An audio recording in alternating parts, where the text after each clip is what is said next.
Excellent. Okay. Councillor Jackson, you're up first to move.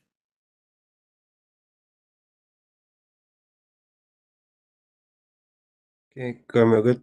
Avira, could I have a seconder? I'll second. Thanks, Emma. Mayor, earlier this month, I'm going to take a motion as read, Mayor. But earlier this month, Dr. Sandy Nelson, an emergency medical consultant in Altnagelvin, took to social media to highlight the pressures that RA&E is currently facing. At midday on the 4th of October, there was 110 patients waiting in our casualty department, and 45 people were waiting in a bed. These aren't statistics. These are people of this city and district, seriously ill or injured, desperately waiting in healthcare. On top of this, there were 4 ambulances waiting to offload patients. This means that these vital ambulances weren't available to respond to emergencies within our communities. It's worth reminding ourselves that this was a Tuesday afternoon. The demand increases significantly when we move on to weekends and evenings, meaning that there's an even greater chance that our ambulance services simply won't be there to respond to emergencies. This isn't acceptable and highlights the fact that people's lives are at risk unless our health service receives proper support. Mayor, at the end of September, you convened a special meeting of council to discuss issues our constituents are having with access to their GPs. And if we're bringing healthcare professionals into this council, it's important that we take what they've got to say seriously. At this meeting, Dr. Paul Malloy was very frank and honest. He made a specific call for all MLAs to get back to work, get back to business. It was clear that the ability to provide health and social care services was totally dependent on having a budget, and at the minute they're in limbo, with services having to be stood down. It's clear that the political system here in the north is failing GPs, it's failing our health system, and most importantly, it's failing the many thousands of people who are desperately waiting to access healthcare. The vast majority of our healthcare workers are drained, burnt out, and feel undervalued, and it's about time we sat up and listened to them. It's embarrassing that we're heading towards a deadline of midnight tonight without an executive in place to support all of our public services in the middle of a crisis. This motion is asking once again for all parties to work together to deliver a multi-year budget, invest £1 billion in their health system, and address the problems that our heroes in the health service are experiencing. The DUP are bad for our health. It's clear that by holding back government, they're putting people's lives at risk. And at this late stage, I'm appealing to those members within this chamber to use their influence to listen to our health service professionals and get your party back to work with the rest of us to address the issues. Where am I good, Mayor?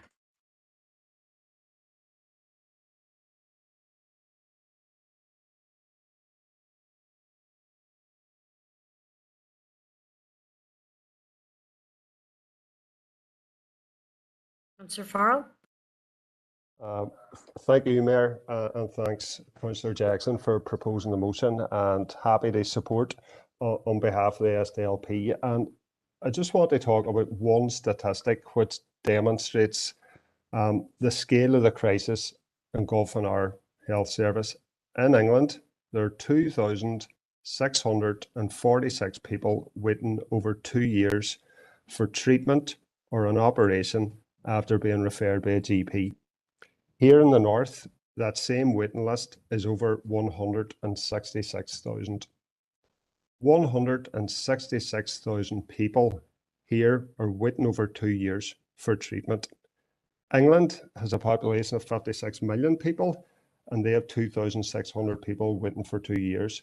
Our population isn't even 2 million, and we have a waiting list that is 60 times the length of the English one.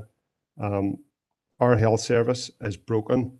It's on life support, and I note at May's Assembly election that the DUP's #1 pledge was to fix the NHS. And I understand that Jeffrey Donaldson has already approved his election literature, if it's called Tomorrow. But If the DUP continue to peddle the myth that health is their #1 priority, they need reminded of 3 things. You can't fix the health service if you don't go to work. You can't fix the health service if you don't nominate a Deputy First Minister, and you can't fix the health service if you don't form a government. Thank you. Thank you, Councillor Farrell. All those declarations of interest have been noted. Councillor O'Neill. Thanks, Mayor. And yeah, I agree with the crux of the motion from Councillor Jackson. Like, you know, as a worker in the hospital, like, you know, it can't be underestimated the crisis that we're facing. And it makes me furious that you know, the UP not sitting in government and the delay in multi-year budgets, because like the health service is in a real crisis, but it's not only because the DUP won't sit in government. Like, this crisis existed and has existed for the last decade, and it's just got worse and worse. And like, every week you think things can't get any worse. I remember like, I think my first thought when the results of the election came through was like, how is the health and social care service going to get through this winter? Because things were bad then. And coming out of the pandemic, you know, it's left a real scar on health and social care workers. Like, nobody has been able to actually properly recover. And as a result, we've hemorrhaged staff through for a multitude of reasons, but lots of staff are leaving because they have more, they better pay and more flexibility over what they work with private providers. And like, that is the private solution is not the way to fix the health and social care crisis. And that's what has been attempted for years through Tory and Stormont decisions. If we look at the reasons why we can't get people out of hospital, it's a social care crisis and our domiciliary care providers, and then nursing and residential homes, which have been privatised, and the privatised model is not working. And any solution to addressing the health and social care crisis needs to be publicly funded and public solutions.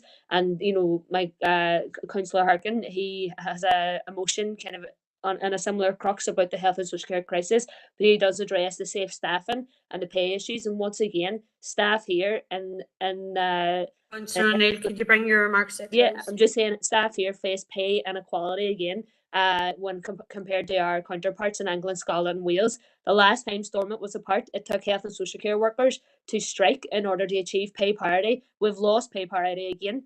And we, you know, like, it shouldn't have to come to this again for Stormont to get back. Thank you. Thank you, Councillor O'Neill. Councillor Gallagher.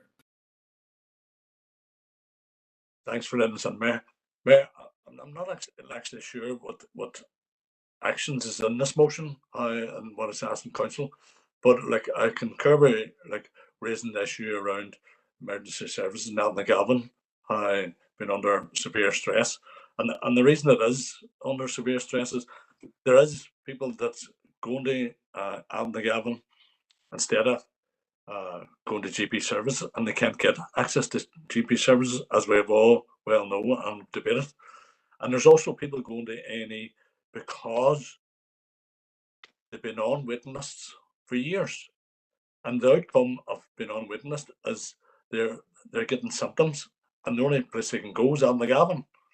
But what I can't get my head around is people on here peddling the myth that if Stormont is back up, then that's going to be the panacea, because these waiting lists were growing when Stormont was up, and we've heard it, and we heard it last time it was down for a number of years, and in the mid 2000s when it was down for years, that if we get back, everything's going to be rosy in the garden, and that's a complete another myth. So if the reason like that this motion is brought forward is just to get Stormont going, people are on for a big wake up call. That's not going to cure the issues that we are facing. Thank you, Mayor. Thank you, Councillor Gallagher. Councillor Doyle. Thanks, Mayor, and thanks to Christopher for bringing the motion. Look, I mean, we've had these debates now a number of times, and it's important to remind people that, you know, the dysfunction at the heart of the political system is having real life effects on people. I'm sure I'm not the only person who gets phone calls around access to dentists or GPs or consultants. I'm waiting on a consultant myself, and God knows when I'll see one. And that's just the same as people up and down this part of the island. And it's got to the stage where whenever I worked alongside doctors a number of years ago, I remember thinking that the most ridiculous thing that I had ever heard was that one of the senior staff from the Department of Health, who was in charge of a massive department, was actually working part time and didn't even live in Ireland. They were flown in from England, and now what I hear, the most ridiculous thing is that Stormont is going to fix all of our problems. Look, it's not. We could go through the list of people and parties who have held the health ministry right throughout the years. There is a mountain of reports that clinicians, patients have pointed out to politicians time and time again what the problems are and how to fix them. Just one example is the funding for the mental health strategy. We were told, and I mean we were told in this council as well as everywhere else, that £100 million a year was what was needed to transform our mental health service. When it came to Stormont, nowhere near that was allocated. So, I also hear about, and I can understand why there are parties who, continually want to refer back to the DUP. But the fact of the matter is Councillor that Doyle, could you bring your remarks to a well, close? there are nurses who are leaving the health service because they can't afford to live, while MLAs are still on full salaries, and all of the parties in Stormont are responsible for that. Thank you, Mayor. Thank you, Alderman Devaney.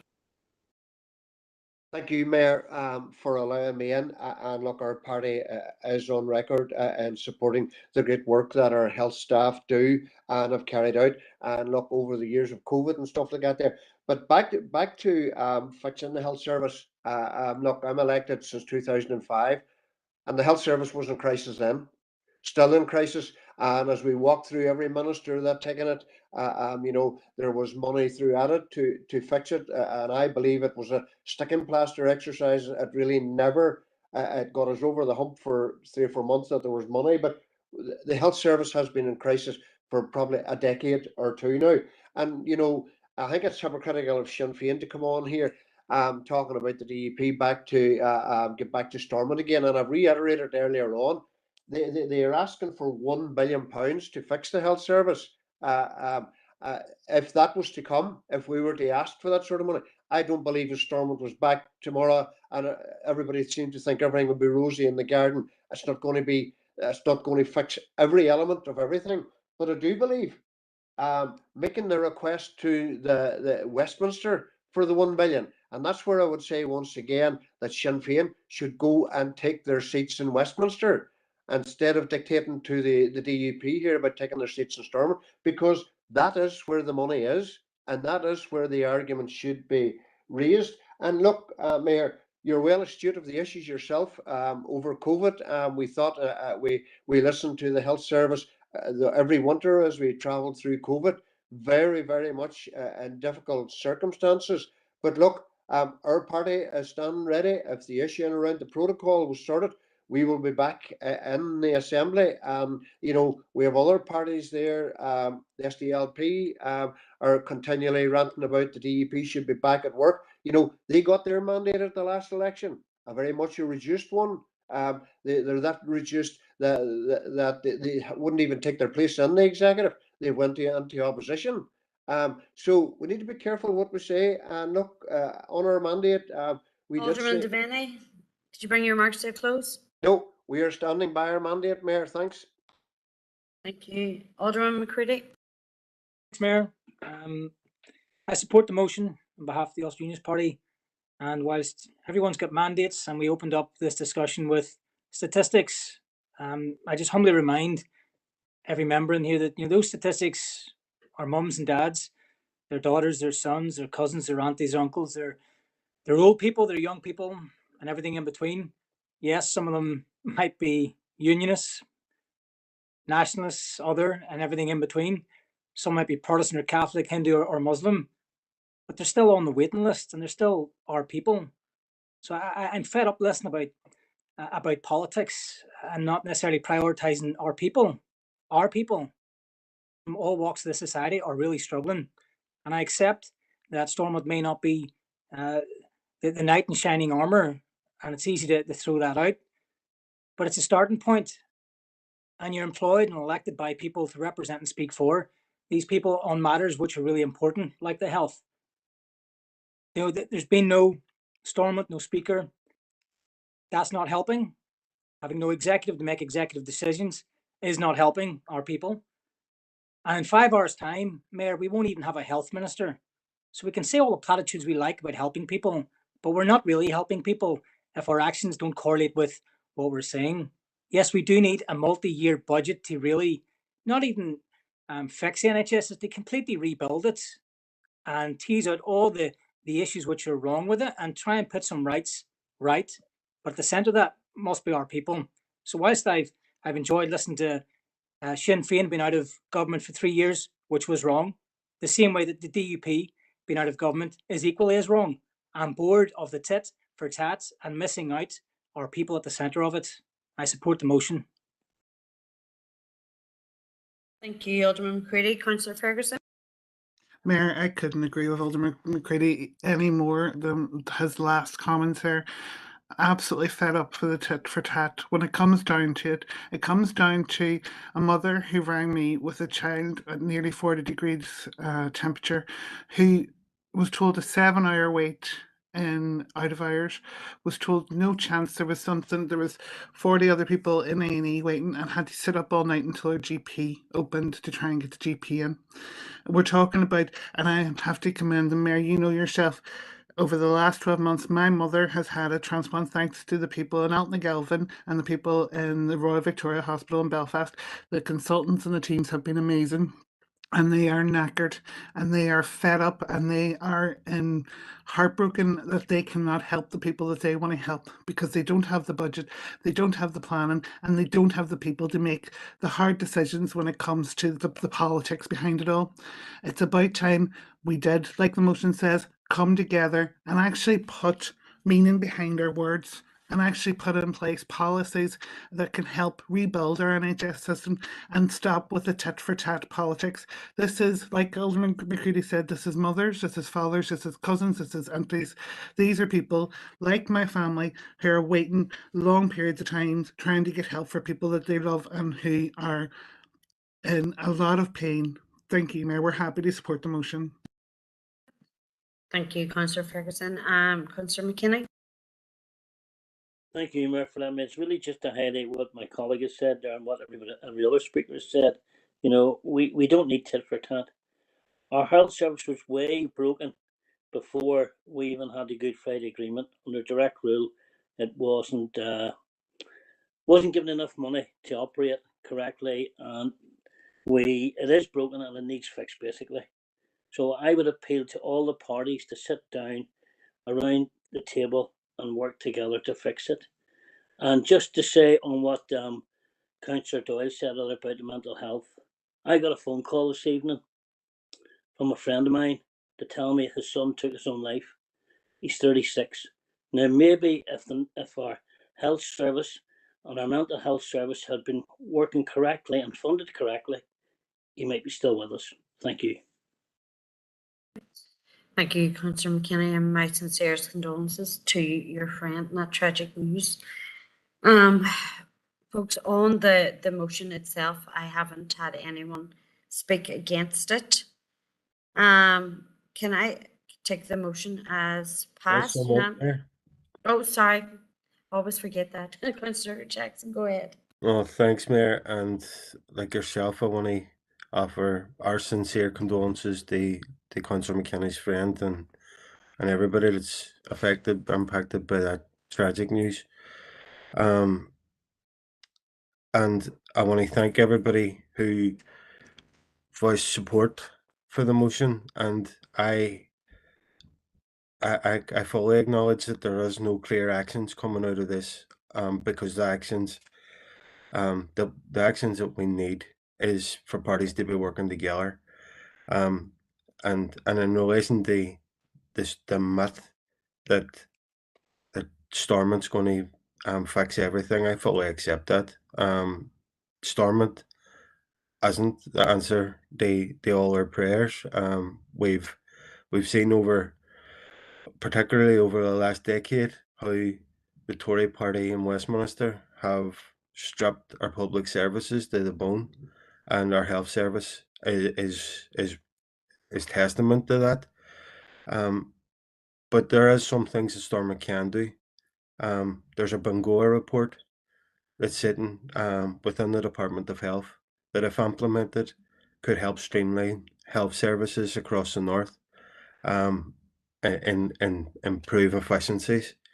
There's a multi-year budget that would allow our health trusts to plan properly for the future, and there is the £1 billion investment over 3 years that all parties that seem to be in agreement with. So you would assume that that'll form a central part of any budget that's set by a government. And I know earlier this year, before the DUP started its boycott, the budget was in an advanced stage, and the £1 billion was for health was something that we got the sense that there was broad support for.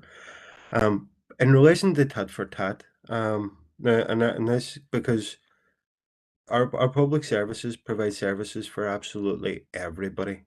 But I think we're actually missing the point for people making accusations for tat for tat. The executive was brought down initially over corruption. It was over corruption from within one political party. That same political party is involved in a boycott for the institutions, and they're punishing all public services right across the board, and that can't be tolerated. And for calling that out isn't tat for tat. We can't have a party, a central to government, that's involved in corruption, and that same party has to be called out for refusing to stand up and support people during a crisis that we're experiencing now. We are.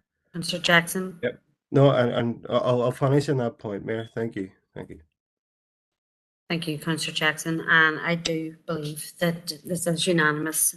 So thank you for that. Moving on, Councillor McGowan's motion has been postponed.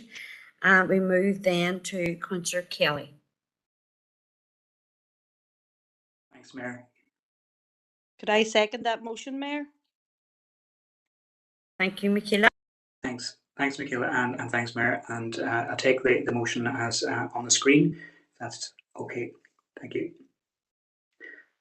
Mayor, given the time constraints upon members' familiarity with the Common Agricultural Policy Single Farm Payment Scheme and its post-Brexit successor scheme to 2024, I don't propose to go into the nuts and bolts of the scheme itself, but will instead refresh members on the impact and import of such a scheme for farmers in the wider agricultural sector here. Financial support through direct payments to farmers represents over 80% of a farm's annual income, and at a time of food insecurity and cost of living crisis, represents direct intervention in ensuring we have a sustainable food delivery system. Many farms across our district, not least in my own Sperrin DEA, are determined to be less favoured areas and depend on direct payments for survival. As an example of this impact across our region, the direct payment investment in the past financial year, that's 2021-22, amounted to over 3.3 million in the Foyle constituency, over 26 million in the East Derry constituency, and over 46.9 million in West Tyrone. The basic payment scheme assists farmers to produce safe, nutritious, healthy and affordable food, act as custodians of the countryside and environment, and ensure animal health and welfare. Mayor, farmers' income here remains below average, and direct payments are a vital component in maintaining sustainability.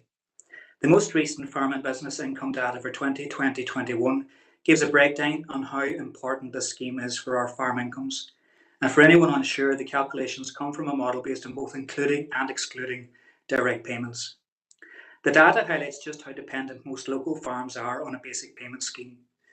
Without this support, the average cattle and sheep farms, both LFA and lowland, and general cropping farms would have recorded negative farm business income in 2020-2021.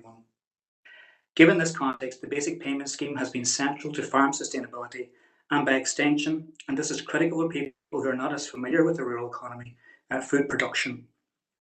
The consequences of not having a payment scheme are starkly laid out in a 2020 paper published by Queen's University, which highlighted that, quote, without direct financial support, 30% of farms are likely to cease functioning, leading to unemployment, land abandonment, and knock-on effects within the agri-food sector and rural communities in particular. This would be calamitous. Everyone here knows agriculture is a key pillar of our economy, and the British government must commit to certainty of farm incomes beyond 2024. As I've outlined, every year approximately £80 million of support payment comes to farmers here and is vital not just to them and our rural communities, but to the sustainability of our regional economy. The European Union places a priority on farming and protects it through the Common Agricultural Policy. Since Brexit, farm income payments here have been funded by the Treasury, but the British government has only committed to protect payments until the end of the current mandate, clearly having hoped by that stage to flood our marketplace with foreign-sourced food on foot of ill-advised trade deals. Mayor, we need clarity and certainty around funding the long-term strategy for our farmers long before then, and as the motion makes clear, it is this urgent clarity that I am calling for, and I ask members to give it their full support. Gurmugit. Thank you, Councillor Kelly. Councillor Edwards. Mayor, thanks for bringing me in under this motion. It's a particularly important one for rural communities and our agricultural sector, so thank Councillor Kelly for bringing it. Mayor, farming communities benefit from EU money and schemes for decades, which has not only kept our farms alive, but it has also contributed significantly in terms of their output. Our farmers are world class and they're producing world class produce that exported around the globe. The benefits of the single farm payment are well known, especially to the agriculture sector in the north. It supported our agricultural sector through the toughest of times and continues to do so as farmers face significant rises in costs during the current cost of living crisis. But Brexit has put a major spanner in the works, not only for local farmers, but also for the local minister, or soon to be not minister, as he doesn't know what to do, which is evident when he says he'll develop his policy over the coming years. Recently, in doing some research into this, Mayor, my colleague Patsy McGlowan had asked an AQW, the Dairy Minister, who's confirmed that the future of fair payments, there's a commitment given for the basic payment scheme, which continue to up to the next 3 years to 24-25. But what is coming beyond that and the level of support farmers will be getting here remains unknown. And given ultimately that it's the British government that will be making these decisions, I have very little faith that they'll take into account the unique circumstances Northern Irish farmers are facing. And in this regard, Mayor, one of the major concerns that the SLP has relates to the removal of the areas of natural constraint payments, which represents around 20 million a year in Northern Ireland. The ANC payments are for less favourable areas of land, mostly in hills, and accounts for around 44% of all farmland across the north. ANC payments were meant to be there to protect farmers due to their disadvantage and to ensure there was somewhat of an equal playing field across the board, but unfortunately they were removed.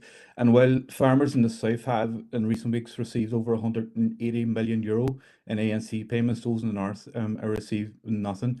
In this regard, Mayor, I'd like to make a small amendment to Councillor Kelly's motion. Firstly, instead of calls on, I want to write to. It's been well debated now that calls on results in nothing more than a council Facebook post. I want council to write to the British government that they are minister and the permanent secretary, given the current situation in Stormont, especially after today, to lobby on these issues and on the reintroduction of ANC payments in the north. I don't think a letter is going to do much more, but I think it's better than a Facebook post. Mayor, thank you, and I'll put my amendment into the chat box here. Thank you, Councillor Edwards. I don't think there's any need. The council clerk has amended the motion there as it is. Do you have a seconder for your amendment? I'll second it, Mayor Brian Tierney. Thank you. Thank you. Okay. Just on amendment, I wanted to put in about the ANC payments in particular as well, which isn't there. Right, you didn't make that clear? Yeah. So you wish to amend it further? Amend further, yeah. I'll put it in the chat box. Right, put it in the chat box. Specifically on A and C payments, which areas of natural constraint.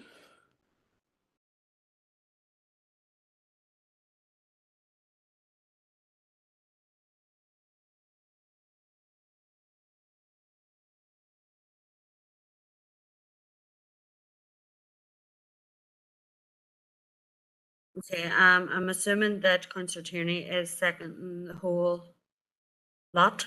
Yes, Mayor, that's fine. Yes, yes, okay. Okay, if we could get that on the screen and then we can have a look at it.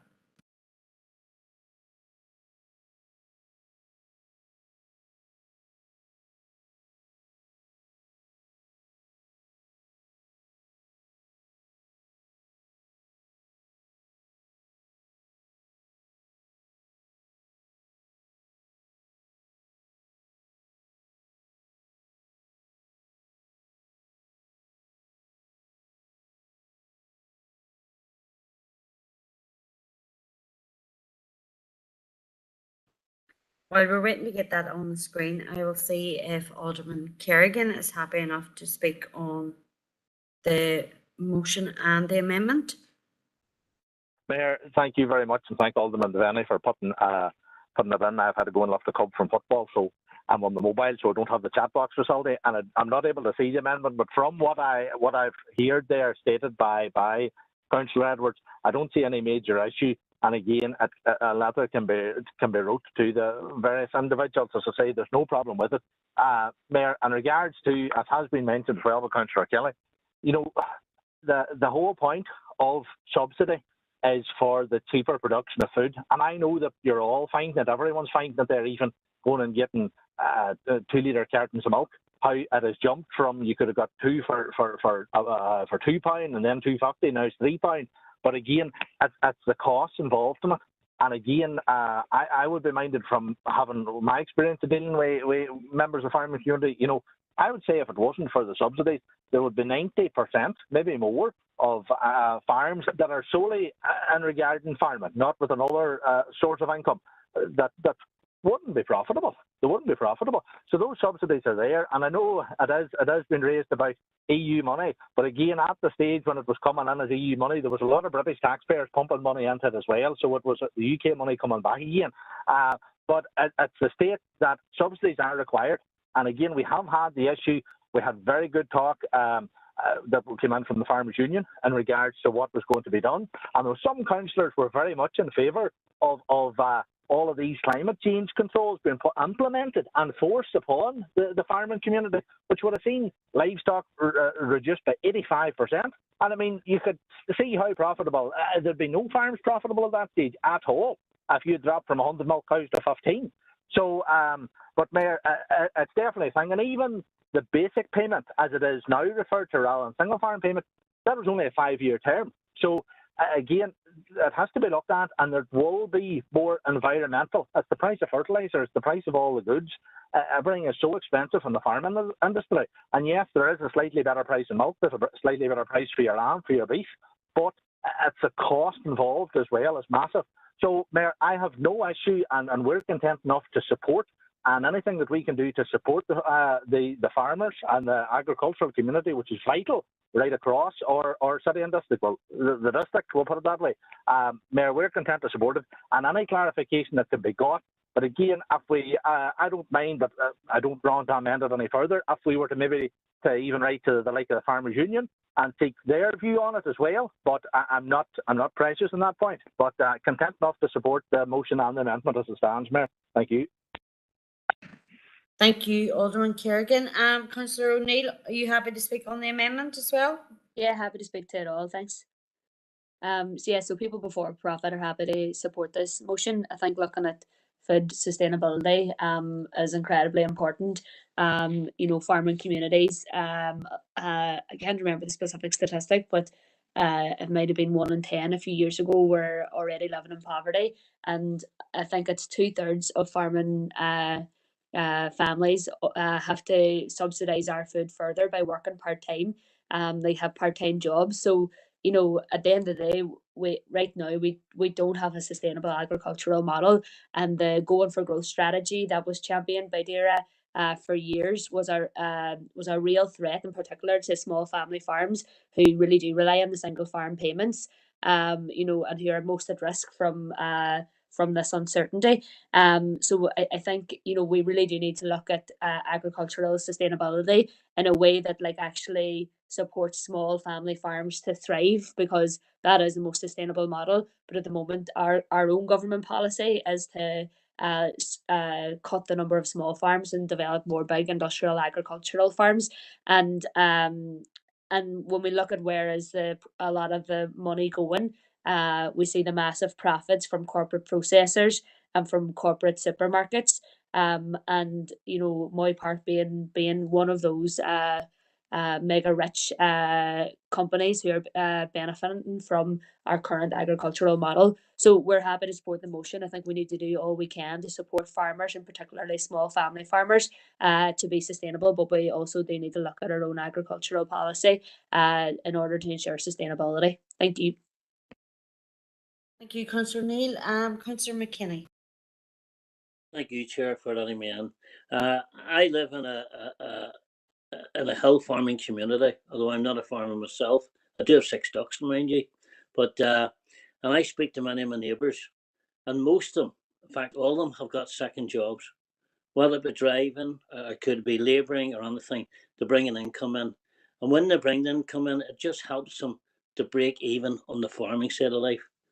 A colleague of mine who drives a bus with me is a hill farmer who has a herd of about 100 sheep. And he's telling me that 100 weight of feed has doubled in price in less than 6 months. And this is what we're up against. So the Alliance Party fully support this motion. Thank you.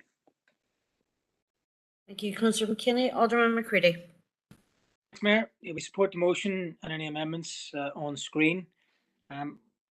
The proposer makes pertinent and valid points, and farmers do need to be at least considered. And the industry, although it does need some reform in some aspects, this is a large part of how we eat, sustain, and live. The only question I have is, are we sending these letters tonight? Will the minister get it tonight, or what? What are we doing here for the minister for DAERA? Because we don't have him in 3 hours. So what's the point of having him in here? I know it's a bit of a rhetorical one. I don't expect an answer. I'm not being facetious, Mayor, but this is what we're dealing with. Thanks. I understand your frustration, Alderman McCready. Don't have the answer. No further speakers, so I'll take the amendment. Nobody has spoke against it, so I'm going to assume that everyone is in favour of the amendment. Yeah, okay. So back to the substantive motion, which now incorporates the amendment. And I don't see anyone in to speak on that, so I will remember this time to bring in Councillor Kelly to sum up. Thanks, Mayor, and thanks to those members who have commented, and of course their knowledgeable contributions is no surprise on this issue. Yeah, I agree. There's a significant impact particularly for our region. 50% of businesses on this side of the ban are engaged in agriculture, forestry, and fishing. So there's a much more significant proportion of our industry here involved in agriculture and disproportionately impacted by the failure to have a policy that goes beyond 2024. So that's important. And yeah, in terms of sustainability, again, those are being addressed. And I know the farming community is very engaged and very conscious of its role. Serendipitously, maybe I attended the Livestock, Livelihoods and Climate Justice Conference just yesterday and heard from some very knowledgeable voices, including Professor Ian Schoon's, Fernando Garcia Dori, and in fact, Friends of the Earth, and we were discussing the importance of pastoralism, and that is the majority type of farming that we have in our district, and not just in terms of food security and climate justice, but also in terms of the importance of pasture for carbon sequestration. So these are important issues that are currently being discussed and being absorbed by the farmers and the farming community.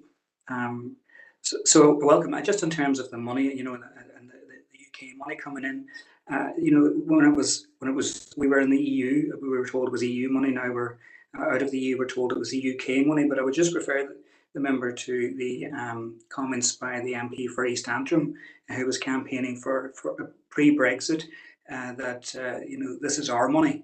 So it's not UK or EU money, it's our money that we're giving to our farmers. But I thank everyone for their contributions. Thank you, Mayor. Thank you, Councillor Kelly. And as I said, I don't hear or see anyone who is in opposition to this motion. So I'm going to take the motion as unanimous. So thank you and well done, Councillor Kelly. Moving on to the next motion, which is in the name of two councillors, Councillor Logue and Councillor McGinley.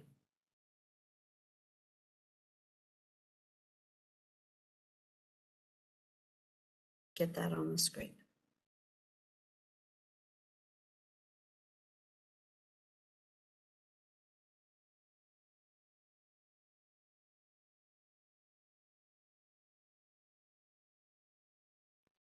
Thank you.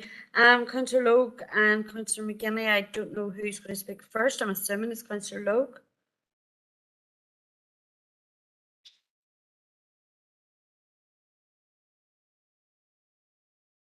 Hi, Mayor, can you hear me? Yes, Patricia, I was hello. worried. I was worried nobody could hear me, but go ahead. No, I was just going from one room to the other. No, thank you very much, Mayor. And yes, the two of us will be speaking on this, but I'm basically going to speak a wee bit about Brian. Myself and Councillor McGinley then will speak about how this motion came about. Brian McMenamin sadly passed away on the 26th of August 2020. But Brian originally came from the water side, and he was much engaged in youth provision and took part in a lot of youth and sporting activities while he was on the water side. It was during a conversation with some work colleagues that they had asked him to come over, if he would come over and volunteer the Lord's Hall, which he readily agreed to do. And there was many other people, names which will be familiar here, Frankie Campbell, Terry Doherty, and lots of other people who helped out the Lord's Hall on a voluntary basis at that time. They then went on to work in the Long Tower Centre along with Jimmy Mallock and others. Brian then had the idea that the centre was not fit for purpose, and he, along with others in the management committee, worked long and hard to get the funding to get the Long Tower Centre up and running. And I do believe, and I hope I'm not speaking out of turn here, but Brian, along with others, I think, dipped their hands in their own pocket to make that a reality for the young people of the area. Brian loved dancing. He loved all things in sport, cricket, table tennis, but he excelled especially in athletics. And it was actually when he was working in Monarch Electrics that they had a management team meeting, and two women at the time said, why is there no sporting activities for them? And they arranged for the women to come along to the old Springtown sports field on that following Monday night, and lo and behold, 50 women turned up. They went on and they were able to join the athletics club, and I believe one of them went on to become really prominent and well respected in the field of athletics. But however, getting back to Brian was synonymous with the names of every household in the Brandywell area. All children who came through the Long Tower club stores were made welcome, and nothing was a barrier to Brian to allow those children and their families to assist them. And it is my pleasure, along with Councillor McGillney, to move this motion tonight, and I hope that we get the support. Thank you. Thank you, Councillor Logue. Councillor McGinley. Mayor and Patricia. I'm also delighted that we're moving this motion. Patricia, a number of weeks ago, all the council members from the Mirror DA received letters from the Youth Committee at the Long Tower Youth Club asking for our help and advice on how to move forward their proposal to rename the Brandywell Park in honour of Brian McMenamin. Patricia has already outlined the vast extent and impact that Brian's work and legacy has had for the youth and community sector and facilities within the Brandywell. And I think it's a testament to his legacy that the young people wanted to find a fitting way to pay tribute. And I think the naming of the park in his memory will do just that. I think it's really important that we emphasise that this motion has come directly from the Youth Committee. It's not our motion. They've written it, they've approved it, they've sent it to us, we've submitted it for them. And it's very much their ask. The council will support them in trying to move this forward. As the Sinn Féin UNICEF political champion for children and young people, I think it's really important that young people in our district feel able to be part of our democratic processes and have an avenue to have their views and asks represented at council, which is why I'm delighted to be bringing this motion on behalf of the Long Tower Youth Club Youth Committee. A key ask in the motion is council's engagement with the Youth Committee to assist in moving this proposal forward. And if needs be, I can provide contact details to the relevant council officers to make contact with the group and set up that initial meeting for how it's moved forward. That's all I have to say, and I hope that other members will support this proposal. Thank you, Councillor McGinley. Councillor Doyle. Thanks, Mayor, and I want to pay tribute to Patricia and Emma for bringing this forward. As Patricia will know, my family's from the Brandywell. We would have, older generation of mine would have known Brian very well. And I also knew Brian primarily as the fellow who used to serve me in the tuck shop during the Brandywell Hop way back. It seems like decades and decades ago now. Look, Brian was at the heart of the youth club. He was at the heart of the services that were provided to all of us whenever I used to run about over there with my cousins. You know, Brian was always the guy that was there to open doors and find solutions when it came to the things that were going on in the area. And I think this is really fitting. And you know, I want to pay tribute to the members of the youth committee because I think this is something that is absolutely spot on. I think that people in the Brandywell in particular would be delighted if the park was named in Brian's honour, and I fully support it. Thank you. Thank you, Councillor Doyle. And Councillor O'Neill. Thanks, Mayor, and People for Profit fully support this motion. It's an excellent initiative from the young people in the Long Tower Youth Club, as Emma has described. And you know, Brian was a well-known community youth and community worker. You know, Patricia has given a good description of him in terms of his love for sport, and like he had an ability to see the power of sport and bringing people together, but also supporting people's mental health. And I think he really worked a lot on that relationship between physical activity and mental health. And I think for a park to be named after him is very, very fitting in that way, because it gets people outside, it gets people connected and moving. And I think it's an excellent initiative from the young people, and a real tribute to Brian and the man he was, particularly for the local community. Thanks. Thank you, Councillor O'Neill. Councillor John Boyle. Thank you, Mayor. Well, as already outlined by the proposers of the motion. First off, I'd like to thank Councillor Logue and Councillor McGinley for bringing this forward. As already outlined by Councillor McGinley, this was led and directed initially by the young people from the Long-Term Youth Club.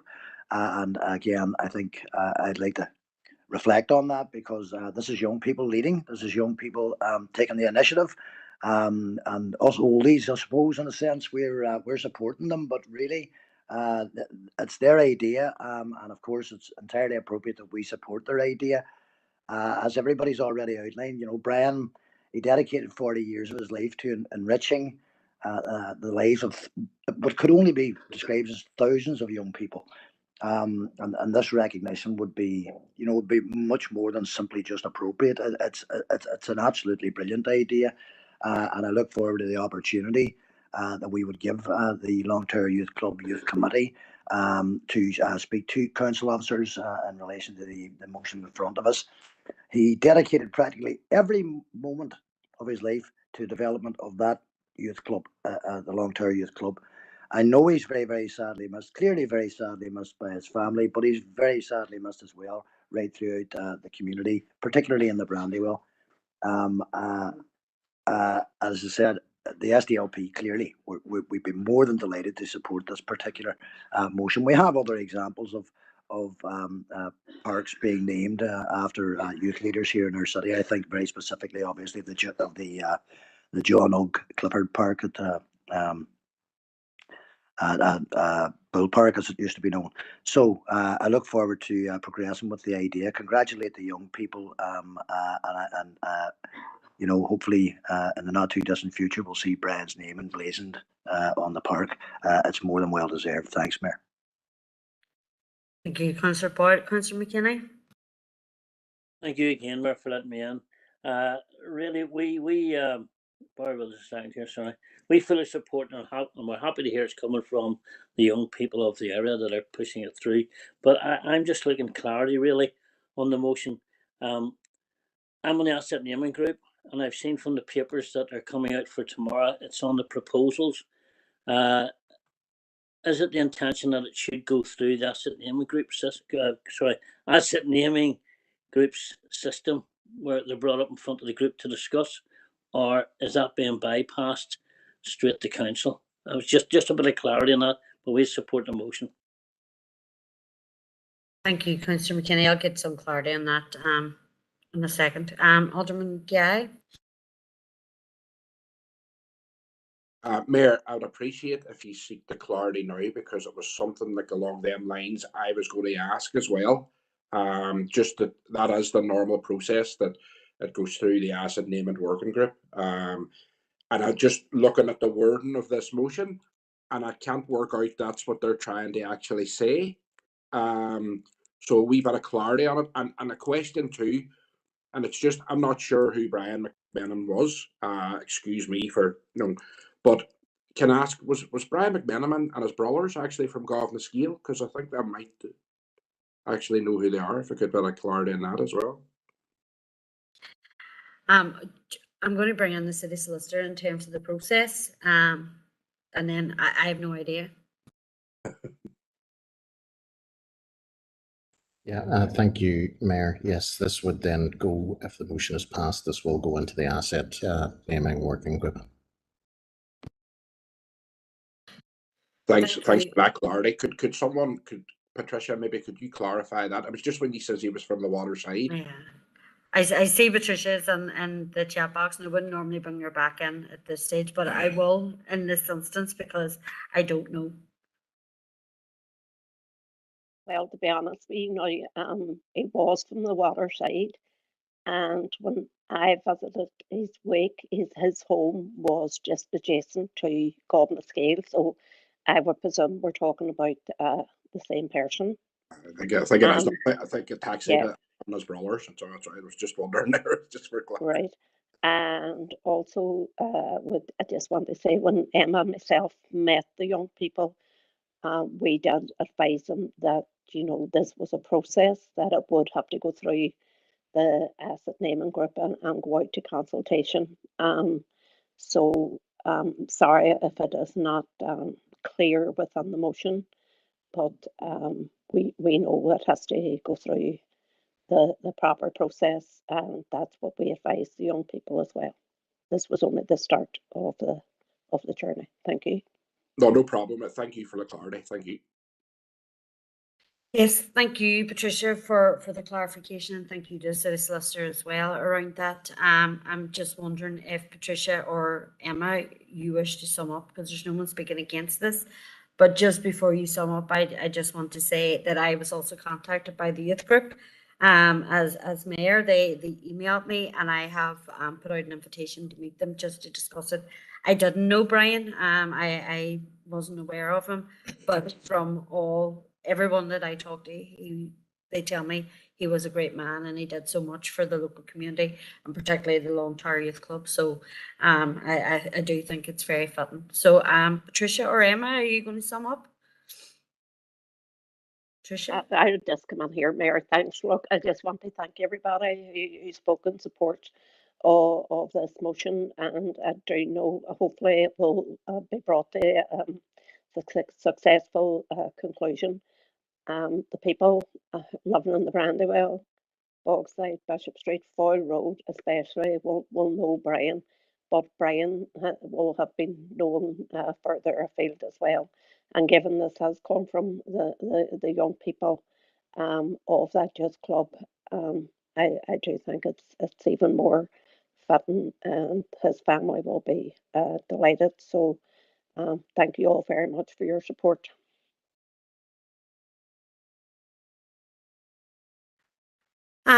That looks like it's unanimous, Patricia and Emma. Well done for bringing the motion forward, and I am sure the youth committee.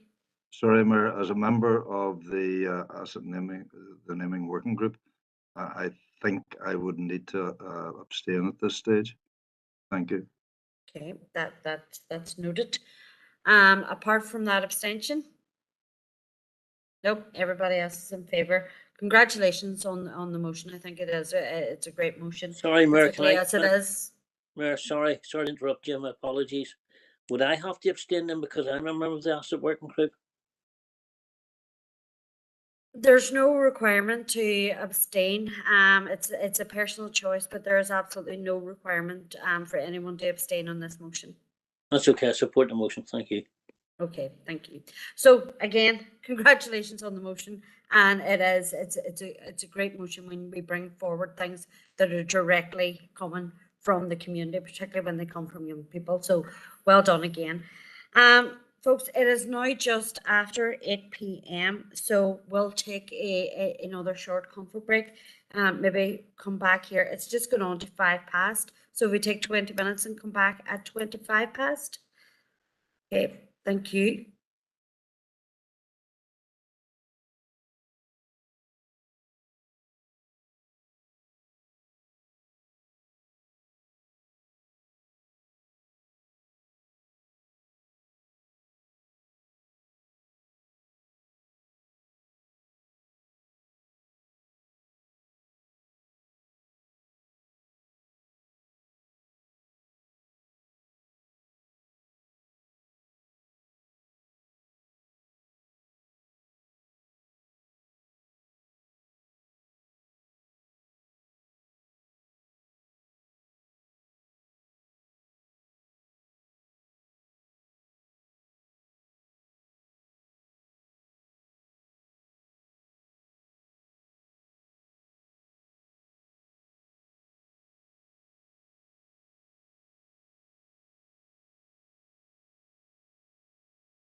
Okay, if we're all back online, I will move to the next motion, which is in the name of Councillor Harkin. Thank you, Mayor. Can I make a slight amendment? Can I change workers deserve better to workers demand better? That's okay. I don't have an issue with that, but you probably need a seconder just to keep us right. Yeah, happy to second the amendment and the motion. Okay, I take it no one else has an issue with that. We'll just move on. Okay, Councillor Harkin, go ahead. Thank you, Mayor.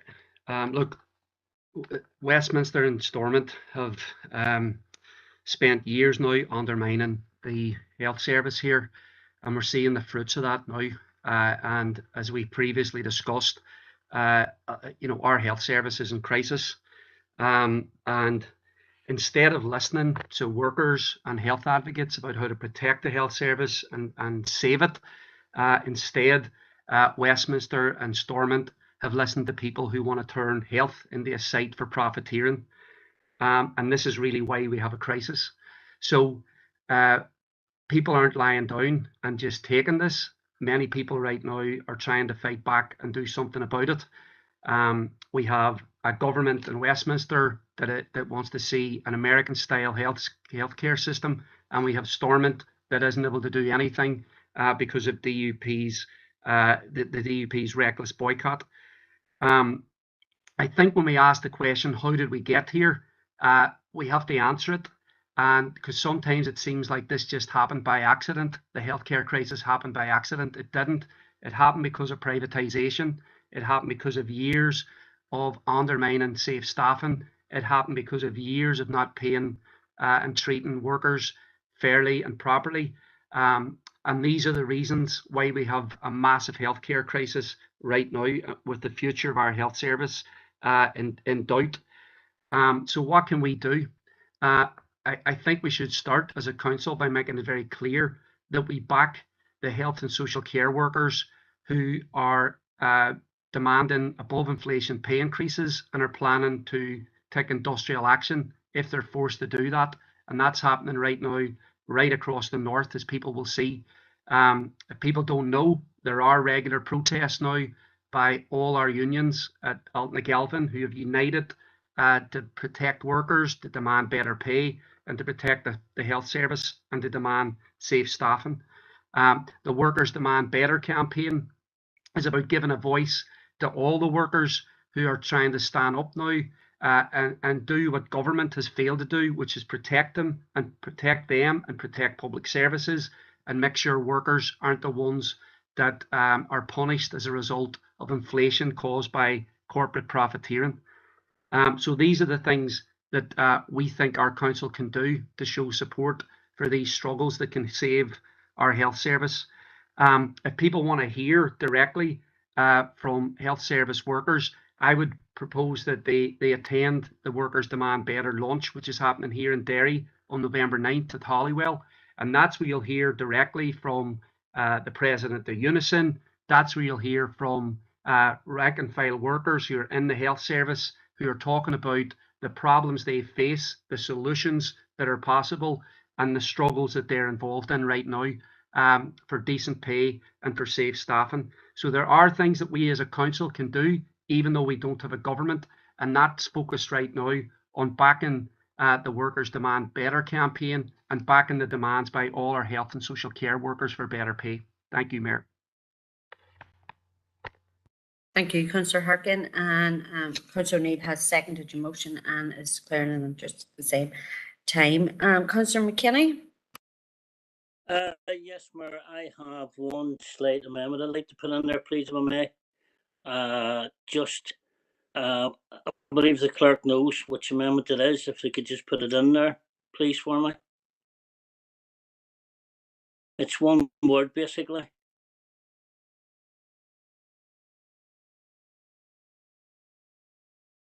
And basically, I'll just explain why I've put that in. We agree ending of NHS privatisation. We don't agree with taking away the private health clinics and the option for people to use private health. And I'm assuming that when Councillor Harkin put this motion through, he means to get rid of complete privatisation, as in private clinics, private hospitals. At the minute, the NHS cannot function without the help of the private sector. And many of our constituents are having to go abroad to have operations done because our health service cannot cope, and having to claim it back through the reimburse scheme, which is now finished in September. So what I'm saying is that's the reason I put that in, and I hope everybody will accept that, because we do not agree with the NHS being privatised, definitely not. But we do feel there's a need for private health clinics and private hospitals. And also there's a motion coming up later on this evening being brought by Councillor Sinai Barr. And what she's proposing for those people, they definitely need to work alongside the NHS, definitely needs to work alongside the private health sector to help those people. And that's really my amendment. Thank you, Mayor. Thank you, Councillor McKinney. Could I ask, do you have a seconder for that small amendment? Yes, Councillor Ferguson seconded that. Say that. Okay, Alderman Devaney, are you happy to speak on the amendment? Yep, surely, and the motion, look, Mayor, our party has no problem in supporting the notice of motion coming forward here. Anything that we can do to enhance salaries and working conditions within the health sector has to be welcomed. We know the difficulties that they're going through at the minute, but Mayor, we are very, very happy to support the amendment. And I do take on board what the previous speaker has said and around the private end of it. There are private care out there, and a lot of them are delivering a very, very good service and a vital service. And look, quite a number of the health trusts are using private clinics at the moment. So I think the amendment is very, very good and articulate to this notice of motion here. Look, and as I said, some of them do carry out some very, very good work. Thanks, Mayor. Thank you, Alderman Devaney. And Councillor Tierney, you're absolutely right. I missed you there. Apologies. Are you happy to speak on the amendment as well? Yeah, Mayor, thank you for bringing me in. I'm happy to speak on both. Mayor, the SDLP are happy to support the notice of motion from Councillor Harkin. It's, I think, a notice of motion with a number of key asks, and is asking elected representatives to get behind a number of key campaigns, which we have no issue in doing. There are a number of key asks within the motion, but there are a number of things that are basic understanding of how the health service runs that has been missed because of the poor way in which the health service is funded. Working planning and better, safer staffing levels is a necessity, because people are literally working their fingers to the bone to try and provide appropriate care for their patients. Many people who are within the health service went into the health service because they wanted to help, because they wanted to look after people. And many of them, the overwhelming majority, in my view, would see it more as a vocation than a job as such. And the possibility where they are now having to see the way that they have to work day on day is not acceptable, and they should be supported. And the only way that they should be supported is with extra funding for health to make sure that there's better staffing, a lot more staff being directed towards the health service with appropriate funding in that way. It's not okay to stand on your doorstep on a Thursday evening and clap the health service, but then not turn up to do your job to support them on any other day of the week. So the SDLP are more than happy to support the campaigns which are listed by Councillor Harkin, and by also supporting the union demands which are also listed within the notice of motion, Mayor. Thank you. Thank you, Councillor Tierney. And Councillor Jackson, yes, I did miss you as well. You were above my wee line, but go ahead. So apologies again. Oh, no problem. Thanks, Mayor. And we support the motion. And I'm going to start by declaring an interest as an employee of the Western Health and Social Care Trust. And as an employee, I have seen over the last 10 years, our health and social care workers are under increased pressure on a daily basis. And it is due to staff shortages, lengthening waiting lists, and an increased demand on services. And over the past couple of years, we've seen those pressures increase over the pandemic. Our party's been clear that health workers deserve and are entitled to fair pay and working conditions. And the realisation of that is vital if we're going to keep the workforce we have, recruit more staff, and protect frontline services. The approach from a Tory party in Britain over the past 10 years, and at the risk of repeating myself, has decimated our public services, in particular our health service. And at this stage, they need to step up. They need to start taking decisive action in response to the pressures that are on our health system. They need to step up and respond to the cost of living crisis that's impacting workers and families right across these islands. But our finance minister, as of now, has met with his counterparts in Wales and Scotland. They write the various British chancellors over. It's sort of lost count over the last few months, but they adopt a fair approach to public sector pay, including pay for health workers. That's a must. The Tory party in Britain have completely ignored the demands from our health workers. There may be things that we can do within the north to try and support our health workers, but we can't do that without an executive. And since the election in May, we've been clear that we've been standing ready, day in, day out, ready to form an executive to help fix the health service, to tackle waiting lists, to hire more doctors, they support cancer and mental health services, they provide multi-year budgets, they invest £1 billion in their health service. But again, at the risk of sounding repetitive, the DUP are refusing to work with us. That needs to end. We need to be in a position, if we're going to provide the proper support that our health workers need, we need an executive, and we need a British government that's going to wake up to the realities that are facing our public sector workers right across the board. Thank you, Mayor. Thank you, Councillor Jackson. Alderman Gay, and there is a number of declarations of interest in the chat box as well. They're all noted. Thank you. Thank you, Mayor. We in the Ulster Unionist Party support this motion as well. We support better pay and we support better working conditions for all healthcare staff right across the board. We needed a 3-year plan. Sadly, at midnight, we won't even have a health minister. I just seen a thing here from Sinead McLaughlin asking for a woman's health strategy, and the answer was, unfortunately, due to there being no minister in post after midnight, on the 27th of October, my department will be unable to answer the question. That's what we're faced with. God knows whenever the Stormount's going to be back up and running. I agree with Philip's amendment as well, that the fact that, and I know people say they don't want to see privatisation, and none of us do.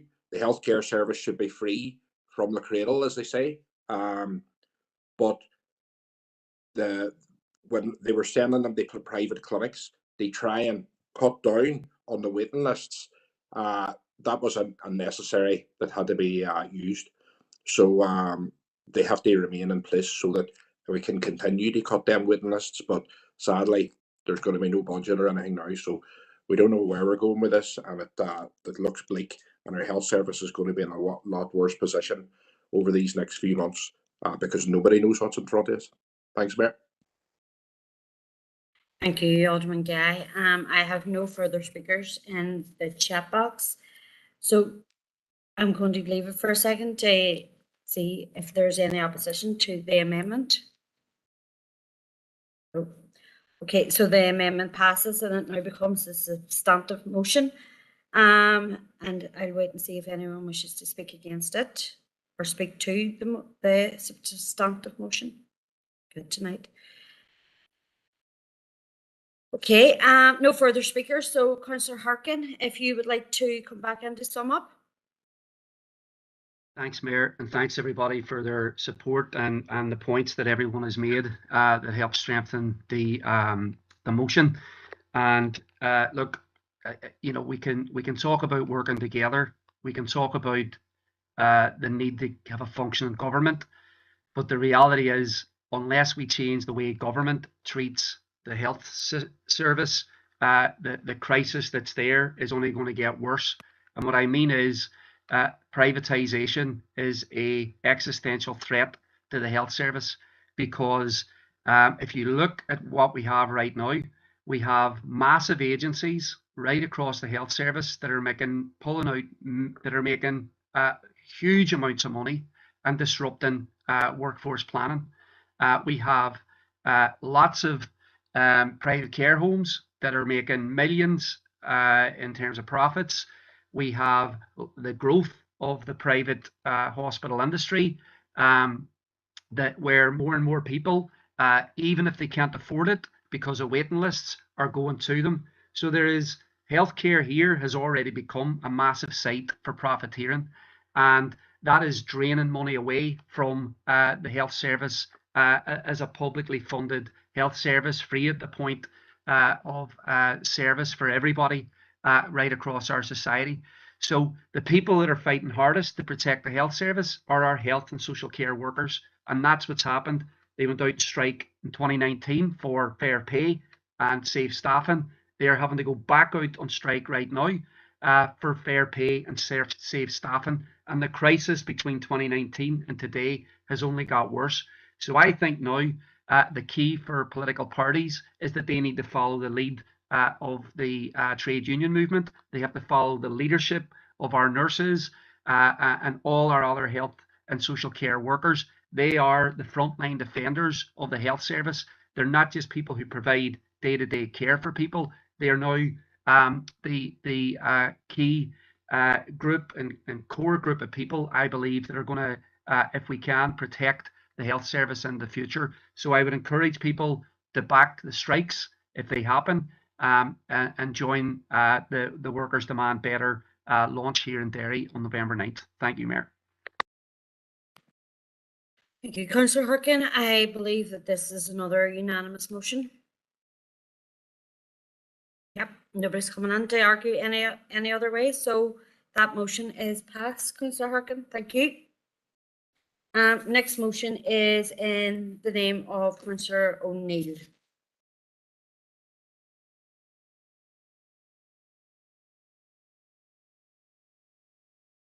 Thank you, Mary. Can I take the motion as read and get a seconder?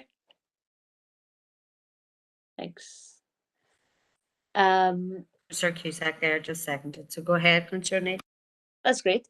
So yeah, this motion is kind of, I'd raised the issue about the housing executive maintenance workers strike at the last full council. I've brought it as a motion to full council this month. The housing executive maintenance workers have been on the picket line for 12 weeks now, and they've announced a further 4-week strike action. And People Before Profit have joined these workers on the picket lines in Derry and in Belfast. But you know, these workers have noticed a lack of support and even recognition of their strike by a lot of the big parties, which really is astounding.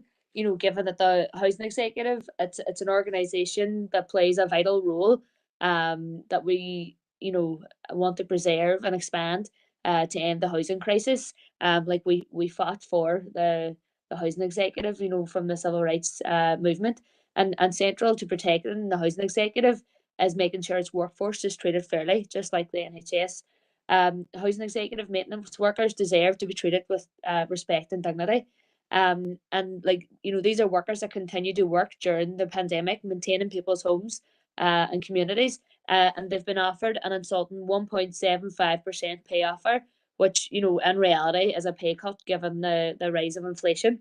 Like 1 in 3 of these workers are having to rely on food banks, and many are just paid 6p above the minimum wage despite the vital work that they do. And like we've seen housing executive bosses were able to find lots of money to increase payments to contractors who threaten to walk away from their contracts.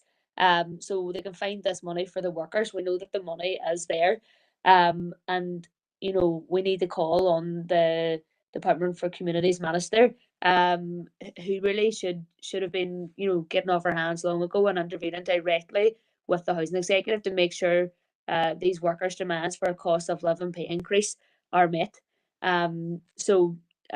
Just want to give my solidarity to all the housing executive maintenance workers who are on strike, and hope that other councillors can do likewise. Thank you. Thank you, Councillor Neil. Councillor Cusack? Thank you, Mayor, and thank you, May, for bringing this motion forward. Mayor, the SDLP are fully behind this motion, particularly because it refers to rewarding the NIHE staff in a way that recognises their value and hard work, and that's a perspective I'm going to speak on. Mayor, as you know from having a job in housing, that you can never really appreciate what a person does until you walk in their shoes. Well, Mayor, this is never truer than the housing executive staff, and whether it be assessors, housing officers, maintenance and all our teams, it's an organisation to be proud of. And many will know that I had the privilege to have worked for the housing executive both for a number of years before and for a while after joining council, which surprisingly some in this chamber had a serious issue with, yet gladly most others didn't and worked very well with me during that time, and I thank them for that. And for the record, this wasn't double jobbing, because as far as I know, you don't get elected to the housing executive. Anyway, Mayor, the majority of people have no idea what these incredible staff go through daily trying to help and serve their customers. Abuse, bullying, intimidation, threats, and even physical violence, not to mention the constant pressure, not only from the public, but from numerous other bodies, including ourselves as elected reps. All this they endure while having to manage caseloads of over 300 and new ones every single day. And let's not forget the mountains of admin, paperwork, research, phone calls, emails, all expected within limited and tight deadlines. Imagine all this and then factor in COVID. The issues were absolutely horrific. Having worked at the coalface, I can tell you that there is nowhere near enough reward for my former colleagues and the work they do, particularly those who are customer or public facing. And they are unsung heroes, and their jobs extended beyond and above their pay and profession to be substitute social workers, health professionals, psychologists, psychiatrists, conflict managers, financial advisors, and the list goes on for these people in housing crisis. And when people are disappointed or their expectations not met, it's not the ministers or the politicians who are in the line of fire, but these staff. I imagine with the latest announcement on the suspension of maintenance and planned works contracts due to financial issues, just like when someone can't get housed due to an imperfect point system, it will be the frontline workers who are taking all the flack. This has and has had a considerable impact on the health and happiness of these workers, so it is no surprise that stress and anxiety is rife among them. As compassion fatigue, which Dr. Gareth Fitzpatrick described on this morning, is when people who are dealing daily with the hardship of others but have limited services and solutions to help. So I'm bringing it to a close, thank you. So it means this council can call for the sun, moon and stars, but it's only those in the executive can deliver. And Mayor, if you'll just beg me indulgence, I would just like to conclude by taking this opportunity to pay tribute to the late Paul Devine, a very special member of the housing executive family who dedicated his career to helping others. And sadly, as many will know, Paul passed away in May, and this is the first opportunity I've had to recognise his incredible dedication and publicly give condolences to his family and friends. Anyone who knew him would have loved him, and I'm sure my sentiments are shared in this chamber. So, Mayor, for all the unsung Paul Devines and all the families who depend on them, I urge this motion to support it and the housing executive staff generously rewarded for what is often a thankless job. Thank you. Thank you, Councillor Cusack, and I was gladly able to give you that indulgence because I did know Paul well, and he was an absolute gentleman and a pleasure to work with, and couldn't do enough for the people that he worked with. So absolutely, and it's only right that we send condolences to his family. He is absolutely sadly missed. Councillor Logue. Thank you, Mayor, and just thank Councillor Neal for bringing this notice of motion. We in Sinn Féin fully support and endorse the housing executive workers for their right to fair pay, especially now given the cost of living crisis that we are all feeling. We certainly appreciate all the work that all members of the Housing Executive do and have voiced this in many, many occasions.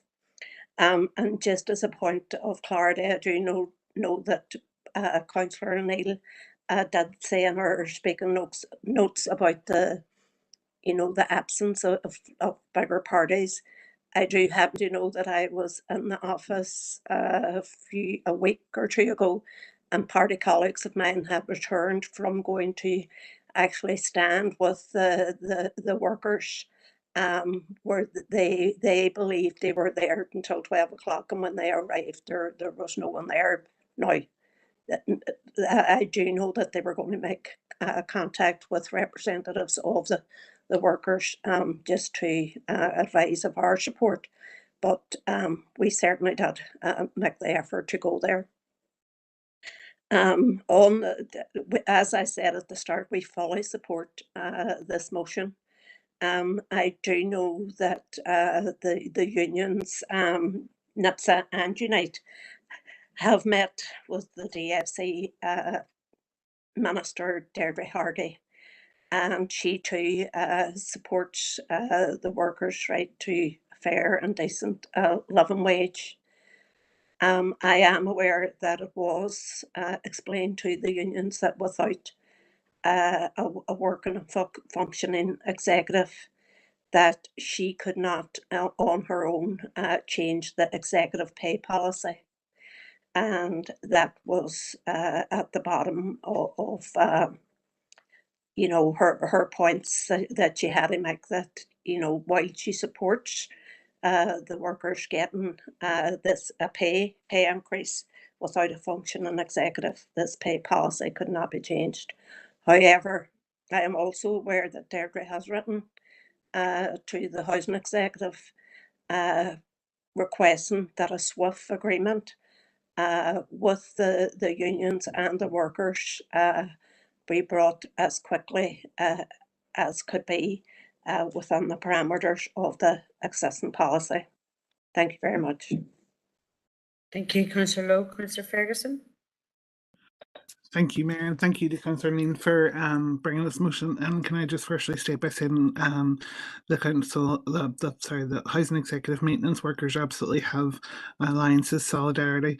I did actually speak with one of the workers who is terrified of the prospect of going into the winter months on strike, but understands the need to do that because they do feel undervalued in the work that they do. And I concur completely with Councillor Cusack's comments that the work that some of the housing executive staff do goes unseen, and sometimes they are the brunt of the abuse, and I thank them for all the work that they have done for me and for my residents and constituents over the years, because they've always been so helpful in a time when they are under so much pressure and they have a huge workload and they just can't see the light at the end of the tunnel.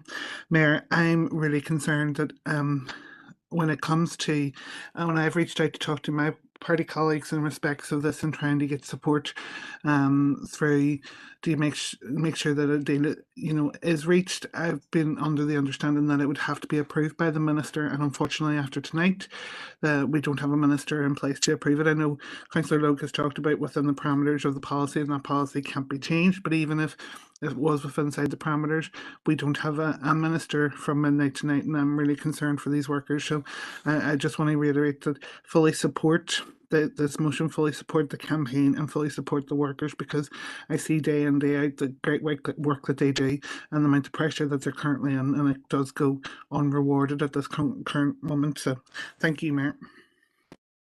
Thank you, Councillor Ferguson. And Alderman Devaney. Thank you, Mayor, for allowing me in. And on behalf of the DEP, we have no problem in supporting this notice of motion going forward. As I always say, when motions come forward like this, it's important that we do get behind our workers. And we know the valuable contribution that our housing executive staff carry out on a daily basis for our housing executive tenants. And as some of the other speakers have quite rightly said, they are the coal face of sometimes getting work done, and they bear the brunt of maybe months maybe of waiting to get work done. But look, anything, as I say, always say, is anything that enhances that environment and the salary of those, especially in the climate that we're in at the present time, has to be very much welcome. Thank you very much, Mayor. Thank you, Alderman Devaney. And again, I haven't heard anyone speak against this motion. So, Councillor Neil, I'm going to go back to you to sum up. Thanks, Mayor, and thanks to all the contribution. These are essential workers who are massively undervalued. Even when Stormont was up and running, they haven't had a pay increase for over a decade in line with inflation, and that's why their wages currently are so low and close to minimum wage. I'd like to encourage any reps from council who are on the housing executive board to do what they can do within their power to help to meet the workers and to help to hear their side and to advocate for the workers when they're on the housing executive board. At Stormont last year, there was an opportunity to enhance workers' rights through the Trade Union Freedom Bill, and that opportunity was missed as it was voted down against by some parties in Stormont. So I think it's really, really important that we continue to show support and solidarity for our striking workers, given their limited rights that they have, and do what we can to fight for a cost of living pay increase for housing executive workers and all workers who are taking action. Thank you. Thank you, Councillor O'Neill, and thank you for bringing the motion. And as Councillor Logue said, I was actually one of her party colleagues who attended, I think it was last week. But in terms of this motion, it's great to see that everybody has spoke in support of it, and it seems that it has unanimous support. So glad to have that motion passed, Councillor O'Neill. Thank you for bringing it. Next motion is Councillor Sinoy Barr.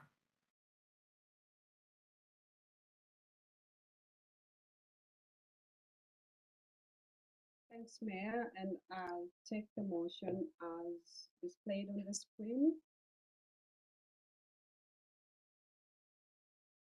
Could we just get a seconder? Happy to second that, Mayor.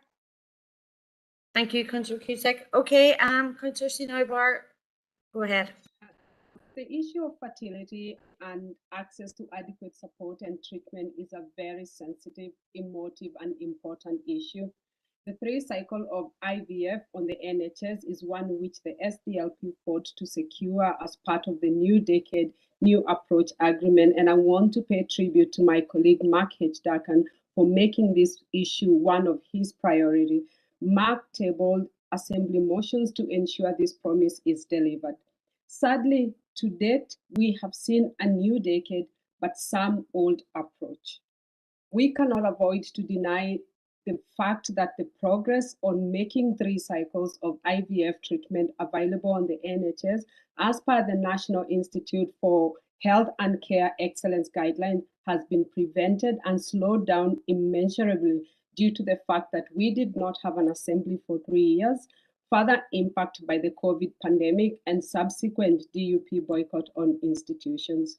Throughout all this, it is no exaggeration to say that couples, and in some cases individuals, have spent hundreds of thousands of pounds collectively and traveled very far and wide to access treatment and to maximize their chances of conception and of having a baby whom they so badly want and to whom they have so much love to give.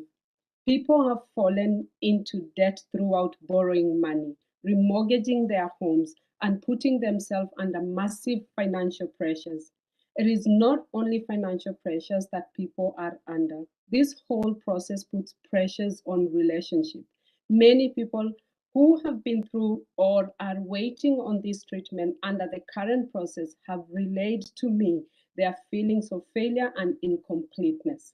The detrimental impact on all this stress on people's mental health cannot be measured, but it is certainly must not be underrated.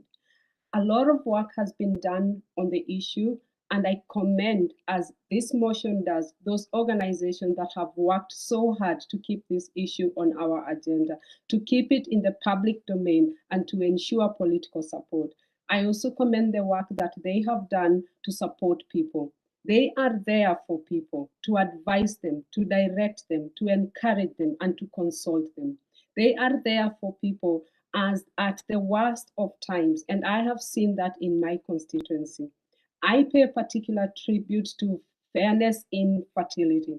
They have been there at the worst of time, and they are also there at the best of time to celebrate the great news stories that come out of treatment when people are fortunate enough that the stars align in their favor. And I want to say fair play to those organizations. Mayor, action was taken to ensure women approaching the upper threshold of 40 were prioritized for treatment. Given the content on the New Decade New Approach deal, people have had their hopes raised. These are people who have been frustrated for a long, long time, given the nature of what they are dealing with. They have now had their hopes raised again, and it is important that we meet those hopes with action as a council, as an assembly, as an executive. We need to ensure that what is promised in the New Decade New Approach deal is implemented. There is definitely a collective responsibility on the executive to do what, but the fact that we do not have one in place means further delays for many couples and in delivering this promise. While I understand we may not have a minister in place in the next few hours, we must continue to act, to take action and do what we can within the limits of our council powers. I hope that those holding this country at ransom can reflect on their inaction to deliver for people. Thanks, Mayor. Thank you, Councillor Snowbar. Councillor Michaela Boyle. Thank you, Mayor. And Sinn Féin are happy to support this motion and want to thank Councillor Lillian Sinau for bringing this forward. Sinn Féin have been calling on the Minister of Health to make this available since the beginning of 2020. Mayor, this is a very sensitive and emotive issue and can be very stressful for many individuals and couples. My party is committed to improving access to IVF treatment for those wishing to start a family through IVF. Providing 3 funded cycles of IVF dramatically increases the chances of these couples successfully conceiving. We need to see the funding put in place for this and increase capacity to deliver 3 cycles, as we currently don't have the capacity at fertility clinics here in the north. So we do have to look at other options, including across these islands, to be able to deliver it, so we can help those out there who need this treatment to have a family. I want to pay tribute, Mayor, and that of my parties, and pay a huge respect to those people who are running these IVF campaign groups that support individuals and families across our city and district, providing them with much needed information and support, and indeed to every person on their IVF journey. Mayor, if you allow me to speak on behalf of someone that I know very close to me that is currently going through the IVF journey, and this is their personal testimony. Mayor, the long-awaited referral letter finally arrived to attend the Regional Fertility Centre in Belfast. Attending this appointment meant a total of almost 4 hours back and forward driving and a losing of a full day's pay. Although the stress of this, I was not losing the chance to get a bit further in my fertility journey, as I already had been waiting for well over a year to get this letter.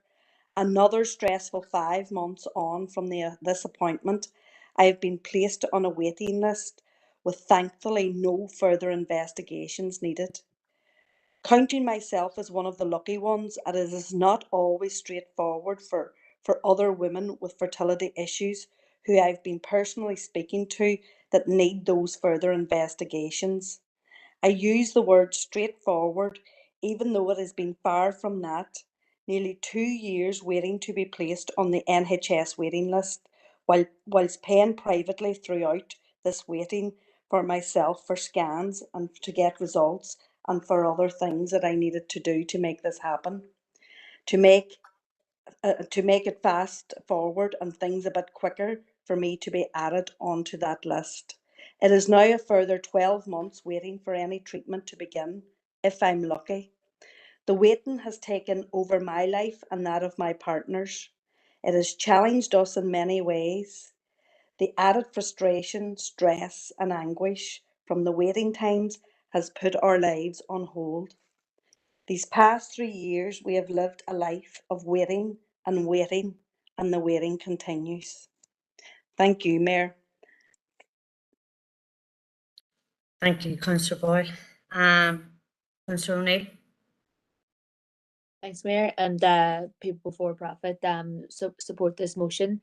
Like Councillor Boyle, I have friends who are currently trying to go through this process with all those challenges that she outlined, and I've had friends who were successful in IVF, and it changes lives, and it's a real blessing. That we have IVF. But the stress and the challenges in order to get there and is really unnecessary. And I think it's a real example of the underfunding, particularly in reproductive health. That this is the legacy of it really here in the north. I've heard of people here in Derry who've been on the waiting list since 2019. I have a friend who's looked at private options, and I think this is particularly pertinent for same-sex couples. One of the private options is to go to the Czech Republic. As it's cheaper to get private IVF there. But if you're a same-sex couple, they don't do it for same-sex couples because of their homophobic policies. So I think it disproportionately impacts same-sex couples. In Ireland, and I think particularly for people on a border region, like Dublin is one of the options, but it involves an 8-hour round trip in order to go to appointments, adding further to the stress. So I do think that an all Ireland, like a one Ireland approach with satellite clinics outside of Belfast and Dublin is really needed in order to lessen the stress of this really quite a stressful time for many couples. But in general, we're happy to support the motion. Thanks. Thank you, Councillor O'Neill. Maurice Devaney, Alderman Devaney. Thank you, Mayor, for allowing me in. And on behalf of our party, we have no problem in supporting the notice of motion here. I'm sure many of us on this meeting will know someone who would like to have IVF treatment, and we all know the challenges that everyone goes through trying to get on the list and the timing and all of that there. And it is a difficult and challenging time for those couples who would love children or a family. And look, the options are for many people is if those who can afford it can go private and pay for this treatment. But there are many out there who just can't afford it, and not now just because of the cost of living crisis, but even in previous years before this crisis came along, there were lots of people out there who would love families through IVF, but just weren't able to support it. Support the cost of it. But Mayor, we have no problem in supporting the notice of motion. Thank you, Mayor. Thank you, Alderman Devaney. Alderman Guy. Thank you, Mayor. We in the Ulster Unionist Party will be supporting this motion as well. Sadly, it'll have to be put on hold again. Look, I have family members and I have close friends who I went through the treatment. It worked for some, didn't work for others. But I agree with what all our members have said there, that it's those who can afford it, and my friends were lucky enough to be able to afford it, that they could go private. They actually went to the Czech Republic. they were lucky enough then to have a child from it, and they're really happy about it. But there are those that can't afford this, and they have 3 treatments made available would make lives different for so many people. I've seen it take hold of my family and friends, and it's sad when it doesn't work out, and you see the elation in them whenever it does. But again, because of the situation we're in, it's going to be put on hold. And can I just take this opportunity to say, and I know everybody backs up their own minister, but Robin Swan has kept the politics out of health, which is the way it should be done. Sadly, Stormont's down. We won't have a health minister. We won't have any ministers after midnight tonight. But I think he's done a great job. And on behalf of the Ulster Unionists, I just want to pass on my thanks to him. And thank you, Mayor. Thank you, Alderman Guy. I have no further speakers in the chat box. So, Councillor Sonoy Barr, I'm going to go back to you to sum up. Thank you, Mayor, and thank you to all those members who have voiced their support for this motion. When I joined this council, I made a pledge to my constituents that I will focus on bread and butter issues that impacts on their everyday life. And I have no doubt that every member here made the same pledge. I also made a commitment to focus on equality issues. This issue is not just a couple's health equality issue, it is also an entire family health and well-being issue. Well, it's clear that there are significant budgetary pressures across all departments at this time. It is crucial that the 3 cycles of IVF are delivered, that pledges and promises made on the New Decade New Approach deal are kept. And this includes the need to explore options to outsource IVF treatment to private clinics in order to address the current backlog. Women couples should not be made to wait. Some of them are on a clock and they need this urgently. And as I conclude, Mayor, I would like to remind members that Fertility Awareness Week begins on November 1st to 5th. There are a range of events organized across the city, and I would encourage everyone to attend, not just to show solidarity, but to be more informed around these issues, so that if we ever get an assembly, this issue is prioritized. Thanks, Mayor. Thank you, Lillian, for bringing the motion forward. Lillian, I haven't heard anyone speak against it. In fact, everyone has been more than supportive of it, and I think that we all have some experience of friends or family who have gone through this experience, as it has been outlined, when it doesn't work, it is horrific for people and the devastation that it can cause in families. So I'm giving it a bit of space, but I think this motion is also unanimous. So well done, Councillor Sonoy Barr. A great motion. So thank you for bringing it forward. Okay, that concludes our motions. So that takes us into our next part of the meeting, which get it up on my iPad. Yep. So we move into open for information. So responses to motions. Nobody. Correspondence. Nope. And sitting list. The proposer and seconder for the sitting list. No proposed, Alderman Devaney. Okay. Okay. Okay, members, that concludes our council meeting for October. So it just falls on me to wish everyone a very, very happy and spectacular Halloween. And hopefully I'll see everybody out and about over the weekend at the many, many fantastic events that have been organised both by council and by local communities.